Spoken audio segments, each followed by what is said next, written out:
मारे मुझसे बड़ा दुख भागेला मारे मुझसे बड़ा दुख भागेला मोरा राजा के तू ताला बड़ा बल खिड़की हवा झुरु झुरु लागेला मोरा राजा के तू ताला बड़ा बल खिड़की हवा झुरु झुरु लागेला।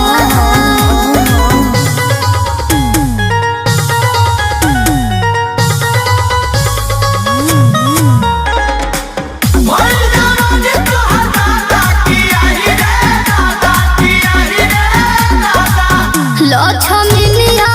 कह के राजा जी बोलावेले मलकिनिया कह के